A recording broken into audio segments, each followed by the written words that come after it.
Hello बच्चों, let's read the question. The question says match list 1 with list 2. List 1 has various options. Option A, nitrogen oxidized in air, methane in air. Option C, carbon dioxide. Option D, phosphate fertilizers in water.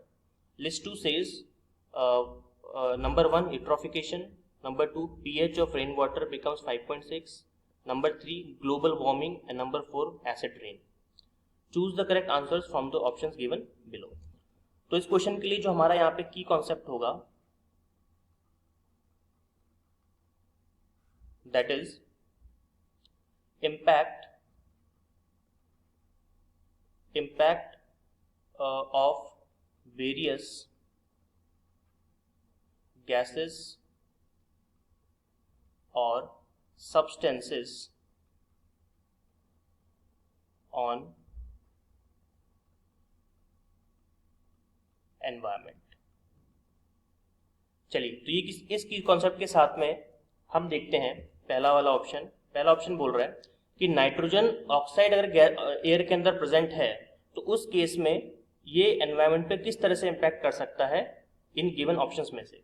तो अगर मैं nitrogen dioxide की बात करूं तो nitrogen oxide को हम लिख सकते हैं NO2, और NO2 जब भी एयर के साथ में कंबाइन करेगा, तो आपको पता है कि एयर में क्या क्या हो सकता है। एयर में हो सकता है एक तो O2 और एक हो सकता है आपका H2O। ये दोनों तो मतलब प्रिंसिपल तौर पे रहेंगे ही रहेंगे। तो NO2 जब भी एयर के साथ में कंबाइन करेगा, रिएक्ट करेगा, तो रिएक्ट करने के साथ में क्या बनाएगा, नाइट्रिक एसिड HNO3। और आपको पता है नाइट्रिक एसिड HNO3 ये रिस्पॉन्सिबल होता है फॉर एसिड रेन्स। तो एसिड रेन्स की वजह कौन बनेगा यहाँ पे, नाइट्रोजन ऑक्साइड इन एयर। तो ए ऑप्शन जो मैच कर जाएगा वो कर जाएगा 4 के साथ।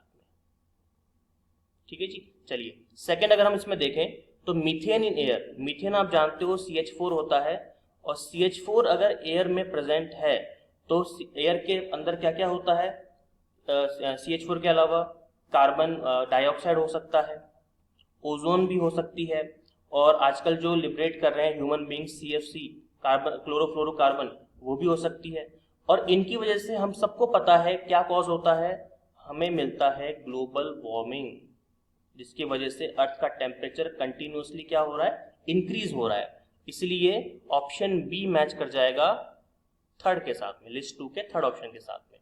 अब हम बात करते हैं तीसरा जो हमारा ऑप्शन है, कार्बन डाइऑक्साइड। अब कार्बन डाइऑक्साइड की जब भी हम बात करते हैं और कार्बन डाइऑक्साइड अगर एयर में घूम रही है तो कार्बन डाइऑक्साइड रिएक्ट करेगा H2 के साथ में, और कार्बन डाइऑक्साइड जब भी H2 के साथ रिएक्ट करता है आपको मिलता है एक बहुत ही वीक एसिड H2CO3, जिसको हम कहते हैं कार्बोनिक एसिड। और ये कार्बोनिक एसिड बाद में अपने आप को लिबरेट करता है, डिसइंटीग्रेट करता है। कैसे डिसइंटीग्रेट करेगा, ये आपको करता है H2CO3 को H+ और HCO3 माइनस में, H+ H3 माइनस में।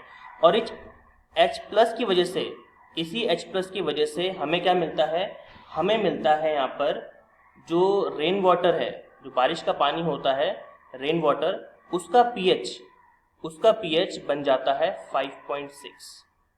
pH क्या बन जाता है इसका, 5.6। That's why c option match कर जाएगा सेकंड ऑप्शन के साथ में। हम लास्ट ऑप्शन को देख लेते हैं, फॉस्फेट फर्टिलाइजर्स इन वाटर।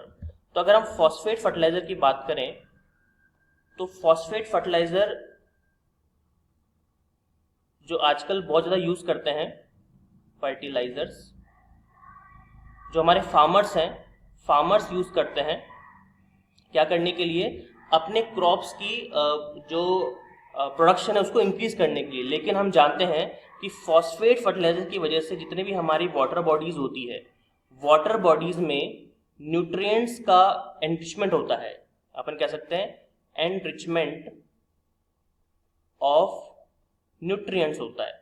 और जब भी ऐसा होता है तो बहुत सारे एल्गीज या फिर जो फाइटोप्लैंक्टॉन्स हैं ये जनरेट होते हैं, जिसकी वजह से जो एनिमल लाइफ है, जो एनिमल स्पीशीज है, वो डिस्ट्रॉय हो सकती है। और इसी प्रोसेस को हम लोग क्या बोलते हैं, यूट्रोफिकेशन, आप जानते ही हो।